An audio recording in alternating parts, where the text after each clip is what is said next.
Good afternoon dear student. Saraswati group of college के E club में आपका स्वागत है। मैं आरिफ आलम, कॉमर्स विभाग से व्यावसायिक संगठन का पेपर और अध्याय नंबर 6 जो आपके कंपनी से संबंधित है उसके बारे में पढ़ेंगे। कंपनी क्या होता है, कंपनी का क्या अर्थ है, उसकी क्या परिभाषा है और कंपनी के क्या लक्षण या विशेषताएं हैं। इसके पहले हम लोग एकाकी व्यापार, साझेदारी व्यापार जो एक फॉर्म ऑफ बिजनेस ऑर्गेनाइजेशन यानी कि व्यावसायिक का स्वरूप है, अध्ययन कर चुके हैं। उसी में अब हम लोग आगे कंपनी के बारे में पढ़ेंगे। तो सबसे पहले हम देखेंगे कि कंपनी कहते किसे हैं, कंपनी का क्या अर्थ है। सामान्यतः कंपनी से आशय लाभ के लिए निर्मित व्यक्तियों की एक ऐच्छिक संस्था है, यानी कि जिस तरीके से एकाकी व्यापार का उद्देश्य लाभ कमाना था, साझेदारी व्यवसाय का उद्देश्य भी लाभ कमाना था, उसी रूप में कंपनी का उद्देश्य भी लाभ कमाना ही होता है, क्योंकि यह सभी के सभी व्यावसायिक फर्म हैं। लेकिन सब में अंतर है। एकाकी व्यापार एक एकल व्यक्ति के द्वारा किया जाता था, साझेदारी व्यापार 2 या 2 से अधिक व्यक्तियों के द्वारा मिलकर चलाया जाता है, जबकि कंपनी निर्मित होती है व्यक्तियों की एक संगठन से और जिस एक ऐच्छिक संस्था के फॉर्म में काम करती है। यानी कि जब 2 या 2 से अधिक व्यक्ति मिलकर एक कंपनी चलाने के रूप में संगठित होते हैं, जिनमें न्यूनतम सदस्यों की संख्या 2 मानी जाती है और अधिकतम सदस्यों की संख्या 50। यह कंपनी के स्वरूप के आधार पर है, क्योंकि कंपनी के प्रकार में फिर हम लोग आगे अध्ययन करेंगे।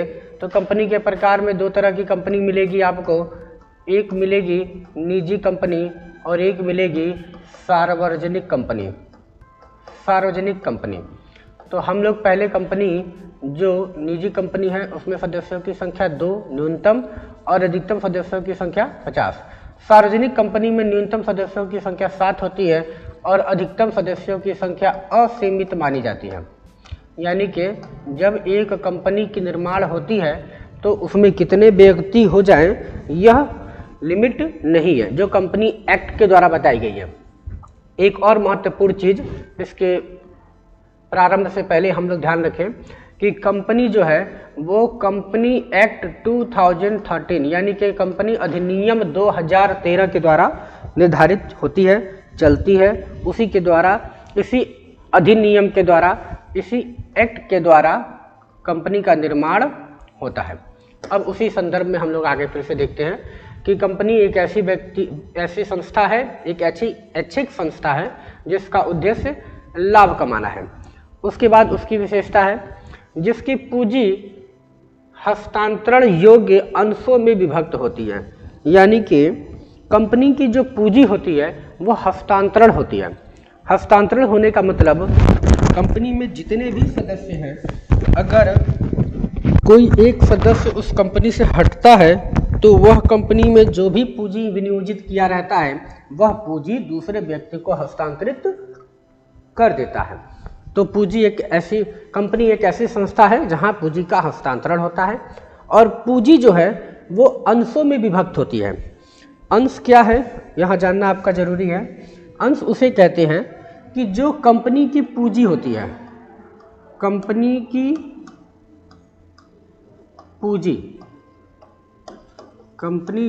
पूंजी जो छोटे छोटे टुकड़ों में विभाजित होती है, छोटे छोटे टुकड़ों में विभाजित होती है, वही कहलाती है अंश। और वही अंश जब हम उसकी गणना करते हैं तो वह अंश पूंजी के रूप में होता है।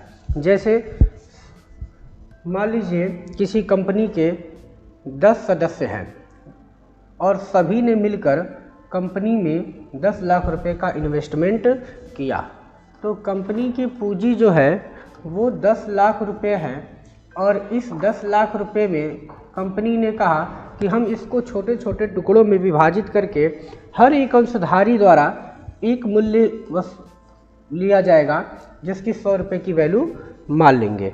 तो इसका मतलब हुआ कि इस कंपनी का जो अंश हुआ वो हो गया आपका 10,000 अंशों में विभाजित, जिसकी कुल अंश पूंजी जो है वो 10 लाख रुपया होगी।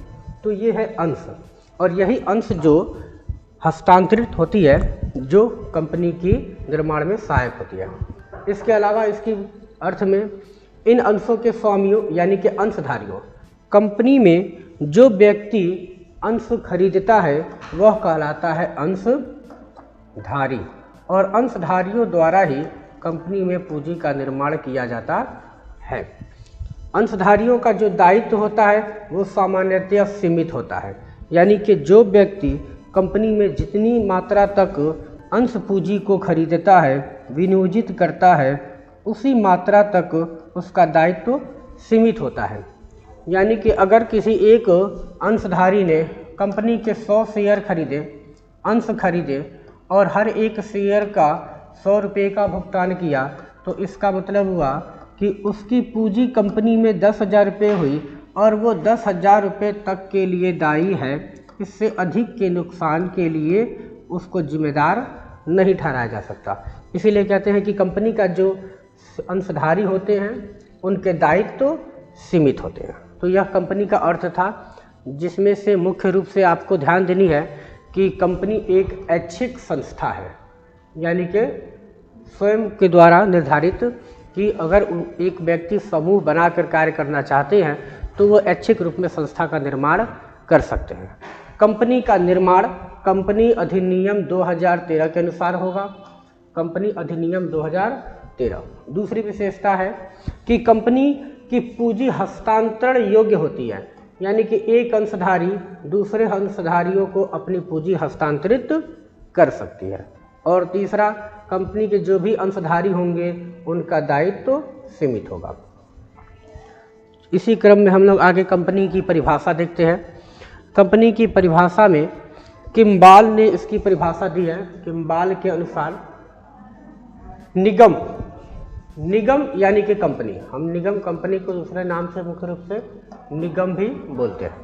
निगम यानी कि कंपनी प्रकृति से किसी विशिष्ट उद्देश्य के लिए, यानी कि कंपनी का निर्माण किसी विशिष्ट उद्देश्य के रूप में होता है और कानून द्वारा निर्मित होता है।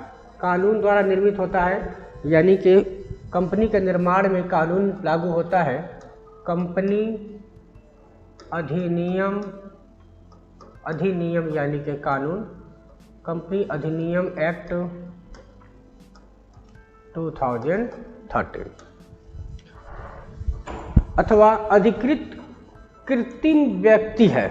अधिकृत कृत्रिम व्यक्ति है। कृत्रिम व्यक्ति है का मतलब जब एक सार्वजनिक कंपनी का निर्माण होता है तो वह किसी एक व्यक्ति विशेष के उत्तरदायी ठहराया नहीं जा सकता, क्योंकि कंपनी एक कृत्रिम व्यक्ति है। कौन है, क्या है, इसका कोई अस्तित्व नहीं होता है। वह सिर्फ मुद्रा में व्यवसाय करती है, पूंजी का हस्तांतरित करती है। इसे केवल कानून द्वारा प्रदत्त अधिकार और सुविधाएं प्राप्त होती है, यानी कि कानून जो कंपनी एक्ट अधिनियम में बताई गई हैं, जो भी अधिकार बताया गया कि ये कंपनी के निर्माण होने के बाद कंपनी के क्या क्या अधिकार होंगे, कंपनी को क्या क्या सुविधाएं प्राप्त होंगी, यह सारी की सारी जो कंपनी एक्ट कहेगी वही होगा। यानी कि एक कृत्रिम हो गया कि आप उसके व्यक्ति के मालिक नहीं होते, एक्ट मालिक होता है, उसके हिसाब से आपको कंपनी को चलाना पड़ता है। तो किम्बाल के अनुसार जो कंपनी की परिभाषा दी गई है, निगम प्रकृति से किसी विशिष्ट उद्देश्य के लिए कानून द्वारा निर्मित अथवा अधिकृत कृत्रिम व्यक्ति है। इसे केवल कानून द्वारा प्रदत्त अधिकार और सुविधाएं प्राप्त होती हैं। इसी क्रम में आगे उसकी परिभाषा और उसके बारे में उसको जानने के लिए और बेहतर है कि हम उसकी विशेषताएं और उसके कुछ महत्वपूर्ण लक्षणों का भी अध्ययन कर लें, जिससे हमारी कॉन्सेप्ट जो है वो और अधिक क्लियर हो जाएंगे। तो सबसे पहले कंपनी की जो लक्षण हैं, जो उनकी विशेषताएं हैं, उसमें सबसे पहला है ऐच्छिक संघ। आपने उनकी परिभाषा में इनके अर्थ में भी देखा कि कंपनी एक ऐच्छिक संस्था होती है जो व्यक्तियों द्वारा निर्मित होती है। तो इसकी प्रमुख पहली एक विशेषता लक्षण हो गई कि यह एक ऐच्छिक संघ है। अब ऐच्छिक संघ के बारे में लिखना है तो कैसे लिखेंगे कि कंपनी व्यक्तियों का ऐच्छिक संघ है जो लाभ कमाने के उद्देश्य से बनाई जाती है। कंपनी को जो लाभ होता है उसका कुछ भाग लाभांश के रूप में निश्चित नियमों के अंतर्गत अंशधारियों में बांट दिया जाता है। तो अब आप समझ लीजिए इसमें कि लाभांश किसे कहते हैं। लाभांश यहाँ तक कि इसके लक्षण में लिखा है कि कंपनी को जो लाभ होता है उसका कुछ भाग, यानी कि लाभ का कुछ भाग जो अंशधारियों में विभाजित किया जाता है वह कहलाता है लाभांश। लाभ का कुछ भाग जो अंशधारियों में विभाजित किया जाता है वह कहलाता है लाभांश। और उसके बाद जो पैसे बचती है वह कंपनी के अंदर और जो भी डायरेक्टर और प्रमोटर्स वगैरह हैं उनके वेतन के भुगतान में, उसकी स्थापना में, उसके प्रारंभिक व्ययों के भुगतान में प्रयोग की जाती है। तो कंपनी के लक्षण में सबसे पहला हो गया कि कंपनी क्या सी होनी चाहिए, एक ऐच्छिक संघ होनी चाहिए, ऐच्छिक संस्था होनी चाहिए। दूसरा, वैधानिक कृत्रिम अस्तित्व। ये सारे के सारे लक्षण आपको किम्बाल के अनुसार दी गई परिभाषा और कंपनी के अर्थ लिखने में मिल जाएंगे। जैसा कि इसके पहले हमने उसको स्पष्ट रूप से आपको समझा भी दिया कि कंपनी क्या होती है, एक वैधानिक कृत्रिम अस्तित्व होती है। वैधानिक यानी कि लीगल होती है, कृत्रिम यानी कि एक आर्टिफिशियल। आर्टिफिशियल का मतलब होता है कि हमने बनाया है, उसका कोई अस्तित्व नहीं है, एक आर्टिफिशियल पर्सन है। केवल जो भी काम होता है वो कानून के रूप में होता है, लीगल के रूप में। जो अस्तित्व कंपनी का जो एक्ट है वो जो कहेगा वो कंपनी को करना है। इसलिए कहते हैं कि कंपनी के लक्षण जो है वो ये है कि कंपनी एक वैधानिक कृत्रिम अस्तित्व रखती है। कंपनी का निगम, कंपनी का निर्माण कानून द्वारा होता है और इसे स्वतंत्र वैधानिक व्यक्तिगत प्राप्त होता है। तो पहला लक्षण हमने देखा कि एक ऐच्छिक संस्था है और दूसरा वैधानिक कृत्रिम अस्तित्व है। उसी क्रम में तीसरा है पृथक वैधानिक अस्तित्व। पृथक वैधानिक अस्तित्व, पृथक वैधानिक अस्तित्व ये क्या है? पृथक होता है सेपरेट, सेपरेट यानी कि अलग अलग, सेपरेट यानी कि अलग, वैधानिक यानी कि लीगल, ठीक है।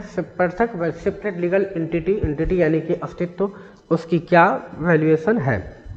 तो पृथक अर्धानिक अस्तित्व, कंपनी और कंपनी के जो अंशधारी होते हैं या कंपनी का जो मालिक होता है उसका जो अस्तित्व होता है, जो संबंध होता है वो अलग अलग होता है। कंपनी चलती रहती है, कंपनी के मालिक, कंपनी के डायरेक्टर, कंपनी के प्रमोटर, कंपनी के अंशधारी बदलते रहते हैं, लेकिन कंपनी अपने अधिकार, अपने कर्तव्यों का निर्वहन स्वतंत्र रूप में निरंतर करती रहती है। इसीलिए कहते हैं कि कंपनी के लक्षण होती है कि कंपनी पृथक वैधानिक अस्तित्व होता है।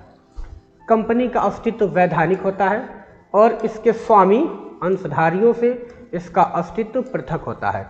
कोई भी अंशधारी आए, कोई भी अंशधारी जाए, कंपनी का कोई भी डायरेक्टर हो, दोनों का आपस में कोई संबंध नहीं होता।